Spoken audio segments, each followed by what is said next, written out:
Hello there and welcome back to the channel. As you've seen today, we are going to be taking a look at the brand new P790 iron from TaylorMade. We're going to compare it against the model that's just been replaced and also tell you all the information you need to know about this brand new model in this very, very popular P790 franchise. Let's have a bit of a look.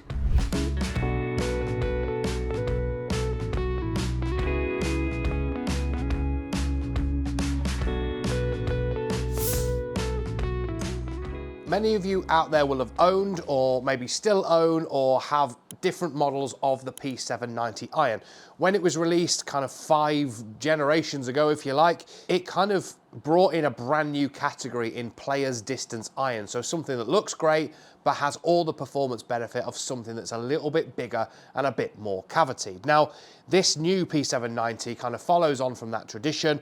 But really the TaylorMade designers, when looking at this new model of iron, really wanted to improve the feel to the end consumer. So I would expect these irons to feel amazing, to feel certainly closer to some of the forged, more solid head kind of offerings that TaylorMade have out there, and also slightly different design. And we can see when we look at the top line in these irons, they are definitely noticeably smaller and sleeker than the previous models. Now, there's still lots of the performance benefits that we saw before. So in the irons from 4 to 7 iron, we've still got the nice speed slot in there, and it doesn't appear in 8, 9 and wedge. So very different in terms of the performance throughout the set and kind of the gapping as it moves down.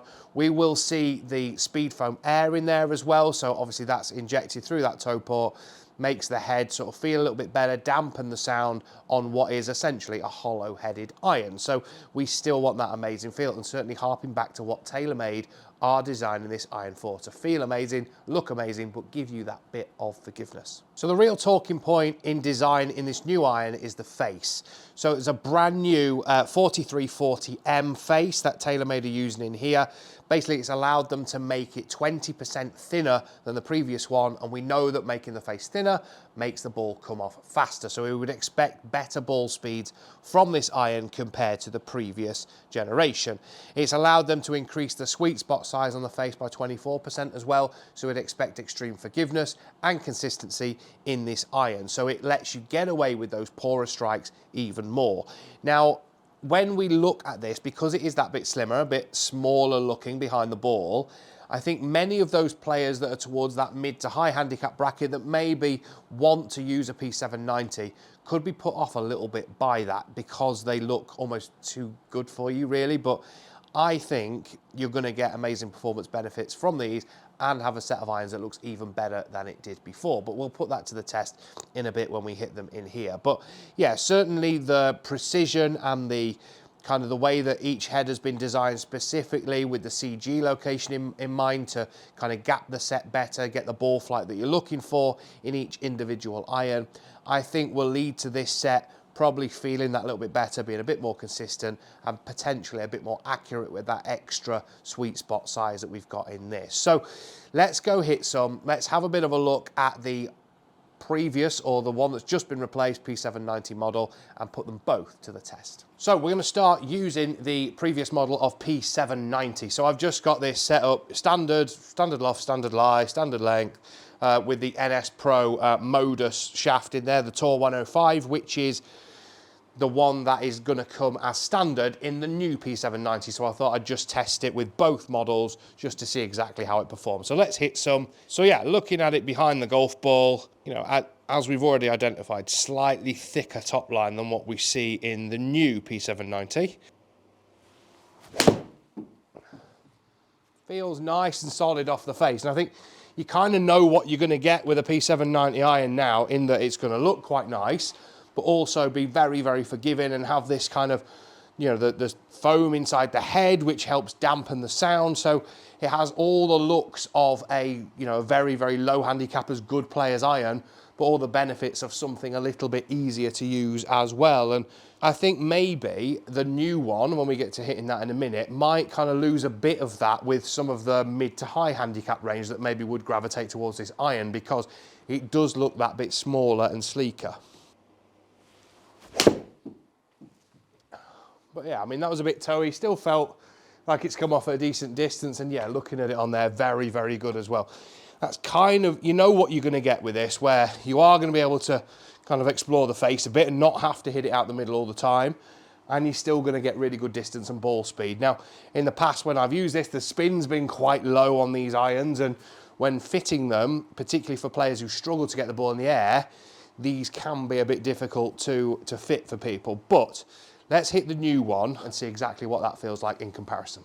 So now we look at the new P790. We can see aesthetically very different, much shinier, that kind of chromier finish that it's got. The sole width looks very similar, but the top line is very, very different, okay? Much slimmer, much sleeker, and looks in that playing position almost P770-esque, if not a little bit nicer, to be honest. I mean, I think it looks really good. You can still see that bit of offset there, and it does look quite strong loft-wise for a 7-iron. So let's have a bit of a hit with it and see what it's like compared to the old one. Again, feels very similar off the face, I would say. Maybe slightly better, sort of a bit more solid, a bit more closer to what a Forge club would feel like, even though it's not, you know, a solid head. And, you know, in terms of the numbers, very, very good. Let's just hit a few more.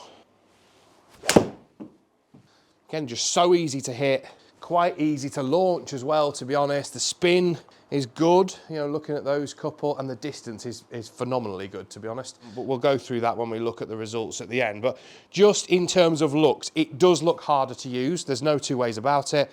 So for those of you that do want that bit of forgiveness, you might be put off with P790 now because it does look so nice, which is obviously a great compliment to give an iron, but not for, you know, if you're looking at a new set of irons from TaylorMade, I think now that this is in the range, your next item to that would be QI, and there is a distinct difference between those two. The QI looks massive compared to this. So maybe there might be a gap there in TaylorMade's iron range where they need an iron kind of between QI and this potentially, because it does look so nice and so sleek and so good behind the ball.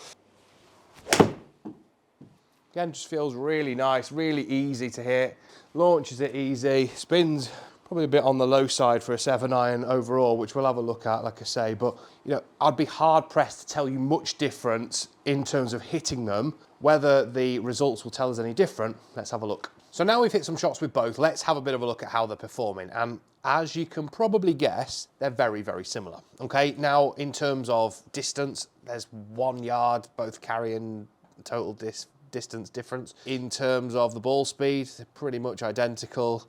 The spin, fairly similar, 100 RPM difference really, which is fairly negligible.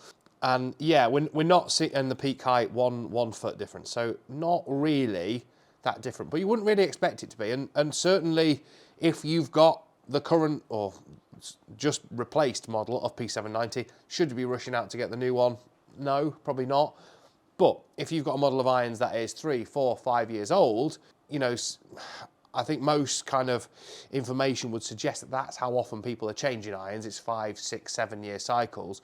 You will see a big difference. And particularly if you're a player who likes the look of a traditional looking good player's iron but needs a bit of help, this is awesome. And it's kind of the conversation we have every year when we look at the new driver. Is it massively better than last year's? Well, no, it's not. And you can see the irons aren't either. But if you've got something that's older than that, if you've got something that's, say, 5 years old, you are going to see a huge difference. And, you know, particularly from a forgiveness standpoint, the looks are better. I think it blends better with the product range that they've got out there as well.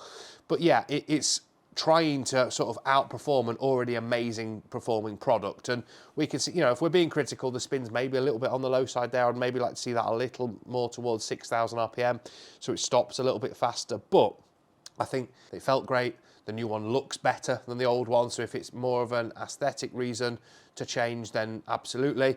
But the performance here would suggest not a massive difference, but to me that's a good thing. Why, you know, if it ain't broke, don't fix it. And this is already a great iron.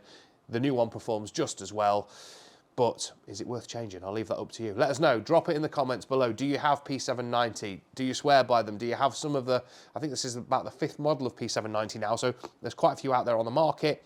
Let us know which one you have, and would you consider changing, upgrading? Do you want something that's that little bit slimmer looking, or does it look too hard to hit for you? Who knows? Let us know below, and we'll see you all very soon.